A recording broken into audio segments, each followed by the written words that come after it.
Welcome to the debate. Bienvenue dans notre espace d'analyse où se croisent de multiples perspectives pour explorer un peu les fondements, les mécanismes et toutes les nuances de notre matériel d'étude. Et bonjour à tous, c'est vrai qu'aujourd'hui on s'attaque à un gros morceau. Ah ça, oui. Aujourd'hui, on plonge vraiment au cœur d'une question qui est vitale pour toute société ou système de pensée. En gros, qu'est-ce qui constitue le véritable moteur de la transmission et de l'expansion d'une croyance? Exactement. Et pour ancrer cette discussion, on va s'appuyer sur les commentaires bibliques de Marie-Noël Tabu. Et ce qui est fascinant avec son approche des actes et des apôtres ou des psaumes, c'est qu'elle ne se contente pas d'une lecture purement, disons, spirituelle. Non, pas du tout. Elle y applique une vraie lentille sociologique et historique. Ça nous permet de voir les rouages humains en fait derrière cette transmission. C'est tout à fait ça. Et en lisant ces analyses, je vais défendre ici la thèse selon laquelle le texte démontre vraiment la primauté absolue de la continuité historique, c'est-à-dire la mémoire collective et surtout la validation institutionnelle. Je suis convaincue que le matériel nous montre que sans cet ancrage structurel, le message originel, il se dissout inévitablement. Eh bien, de mon côté, je vais soutenir la perspective exactement inverse. En lisant ces mêmes textes, on s'aperçoit que ce sont précisément les ruptures, l'éloignement forcé de l'institution et l'action spontanée d'individus aux marges du système qui rendent la véritable expansion possible. Le progrès, il naît de la crise, pas du confort institutionnel. Bon, commençons par regarder la mécanique de transmission dans ce qu'elle a de plus fondamental, si vous le voulez bien. Prenons l'analyse du psaume 65. Très bon point de départ. Ce qui frappe immédiatement dans cet univers, c'est que la dimension collective prime toujours sur l'expérience individuelle. C'est pas une question d'élan personnel ou de fulgurance émotionnelle d'un seul individu. Vous parlez de ce que l'auteur appelle l'imprégnation lente, c'est ça? Exactement, l'imprégnation lente. C'est un concept crucial. Comment un enfant intègre-t-il l'histoire de son peuple? Par des rites répétés. Le Shabbat, les fêtes religieuses cycliques, les prières au quotidien. Oui, la répétition. Voilà. C'est le rappel constant d'un événement fondateur commun, comme l'Exode, la mer traversée à pied sec, qui forme un véritable socle cognitif. Et le texte met d'ailleurs explicitement en garde contre les dangers de l'individualisme. L'expérience a besoin de cette matrice collective pour survivre au-delà d'une seule génération. Je ne nie pas la beauté apaisante de cette imprégnation lente. C'est un excellent mécanisme de conservation. C'est même le seul qui fonctionne sur le long terme. De conservation, oui. Mais la conservation, c'est pas l'expansion. Si on reste dans la répétition cyclique du psaume, on maintient un groupe fermé. Or, le commentaire sur le chapitre 8 des Actes des Apôtres nous offre un tableau saisissant qui bouscule complètement cette vision très ordonnée de la transmission. Vous faites référence à la persécution qui suit la mort d'Étienne, j'imagine. Absolument, et c'est là qu'il faut regarder les mécanismes historiques de près. Le texte précise qu'une persécution éclate à Jérusalem, mais regardons un peu qui est visé. Ce sont exclusivement les hellénistes. C'est un détail fondamental. Oui, alors précisons juste pour ceux qui nous écoutent, les hellénistes, ce sont ces juifs de la diaspora revenus à Jérusalem qui parlent grec et qui sont imprégnés d'une culture un peu plus cosmopolite. C'est ça. Et en face, vous avez les Hébreux, les locaux, ceux qui parlent araméen, très attachés au culte traditionnel du temple, et parmi lesquels on trouve les apôtres, donc les fondateurs de l'institution. Mhm. Or, pourquoi les autorités religieuses ciblent-elles les hellénistes et laissent-elles les apôtres tranquilles ? Parce que les hellénistes, forts de leur double culture, commencent déjà à remettre en question la centralité absolue du temple de Pierre. Ils sont perçus comme une menace immédiate. L'institution, elle, n'est pas inquiétée du tout. Elle reste sagement à Jérusalem. Elle maintient le centre, c'est son rôle. Elle maintient un centre qui stagne. L'expansion fulgurante du message ne naît absolument pas d'un plan stratégique dicté par ce centre. C'est le chaos de la persécution qui dicte l'agenda, en fait. Je pense que c'est une vision un peu réductrice, mais continuez. Premier Philippe.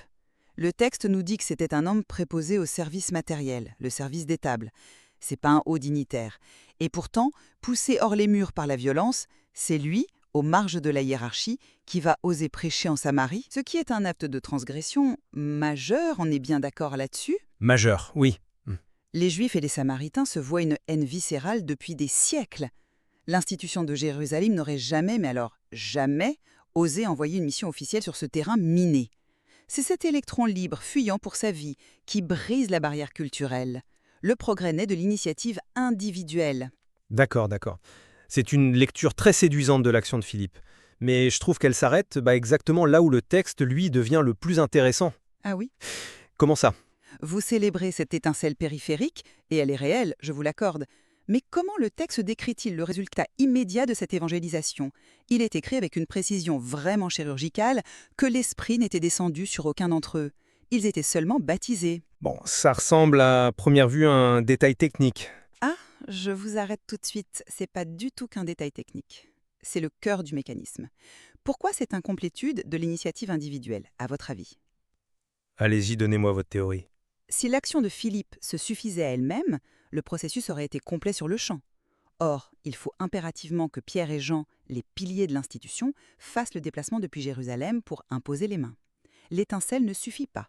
Et pourquoi pensez-vous que cette étape est si cruciale? Vous y voyez une simple validation de principe? J'y vois une nécessité vitale pour éviter le schisme. Pensez-y sociologiquement un instant. On vient de rappeler la haine entre Juifs et Samaritains. Si Philippe fonde une communauté en Samarie de manière totalement autonome, qu'est-ce qui se passe? On a une nouvelle église. On a deux églises rivales, Élie. Une église samaritaine et une église hiérosélimitaine. Le texte nous montre que l'initiative individuelle est incapable de garantir l'unité. C'est l'institution, en forçant les apôtres à venir toucher ces Samaritains, qui intègre l'innovation dans la matrice collective. Sans ça, l'étincelle de Philippe crée un incendie qui divise au lieu de rassembler.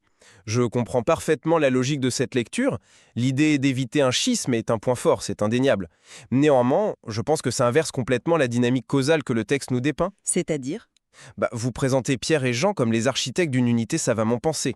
Moi, quand je lis ce passage, je vois une institution qui court désespérément après l'innovation pour ne pas perdre le contrôle. Ils ne courent pas après, ils viennent achever une œuvre que Philippe... Ils n'ont rien planifié du tout. Ils apprennent que la Samarie a accueilli la parole. L'initiative les a complètement pris de vitesse. Tabut le souligne bien. Une mission peut prendre des visages très différents, et ce sont les réalités du terrain qui forcent la main au sommet. Forcer la main, c'est un peu fort. Mais si on avait attendu un concile à Jérusalem pour décider d'évangéliser la Samarie, on y serait encore, vous le savez bien. L'institution ne fait qu'entériner, avec un temps de retard, l'audace de ceux qui sont sur la ligne de front. L'agilité appartient à l'individu persécuté. D'accord. Mais l'agilité sans l'ancrage, c'est la fragmentation assurée à long terme. D'ailleurs, ça nous mène directement à une autre dimension abordée par les textes. Laquelle? La manière de faire face à l'hostilité du monde extérieur. Si vous n'avez pas de structure, de cadre solide, comment vous maintenez votre vérité face aux oppositions? Vous pensez à l'évangile de Jean, là? Exactement. Le Christ y annonce la venue d'un défenseur, l'esprit de vérité. L'exégèse nous rappelle que le terme grec, le paraclet, ça désigne littéralement l'avocat de la défense lors d'un procès. Le vocabulaire juridique, oui. Et pourquoi ce vocabulaire? Parce que l'auteur perçoit que le monde, les pouvoirs en place, intentent un procès permanent à cette idée nouvelle. Pour résister à l'argumentation adverse, on ne peut pas s'en remettre à de vagues élans sentimentaux de quelques individus. Il faut un cadre de défense structuré. Une apologétique en somme. Voilà, une apologétique qui puise précisément dans cette mémoire collective dont on parlait au début. C'est parce qu'il y a une institution qui garde la mémoire de l'Exode et des actes fondateurs que les croyants peuvent présenter une défense cohérente. Bon, le cadre du procès, c'est une belle métaphore intellectuelle, je vous l'accorde. Mais regardons comment les choses se passent concrètement pour les croyants ordinaires, sur le terrain. Pas pour les théologiens face au Sanhédrin. Le terrain est toujours guidé par le cadre. Pas toujours. Si vous lisez la première lettre de Pierre, le mode d'emploi face à l'hostilité, il est radicalement différent de cette vision hyperstructurée. Ah bon? Pierre donne pourtant des instructions très claires pour faire face aux païens. Oui, mais quelles instructions?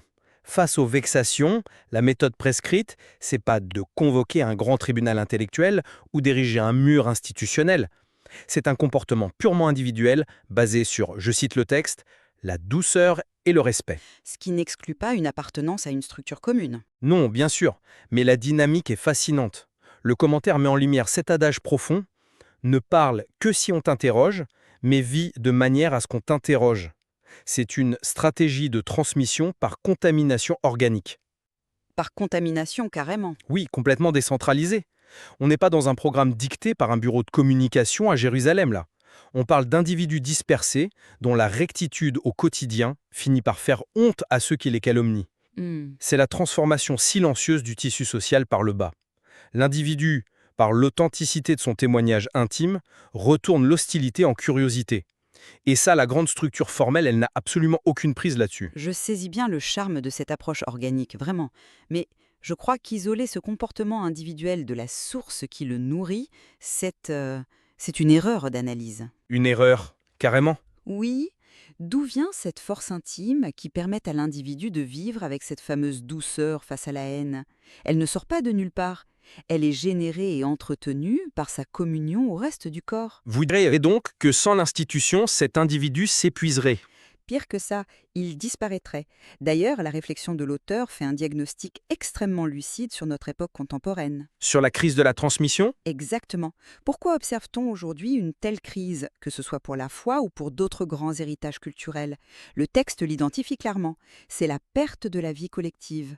C'est l'effondrement de cette imprégnation lente au sein de la famille et de la communauté, sans remettre uniquement au témoignage silencieux ou charismatique de quelques individus isolés.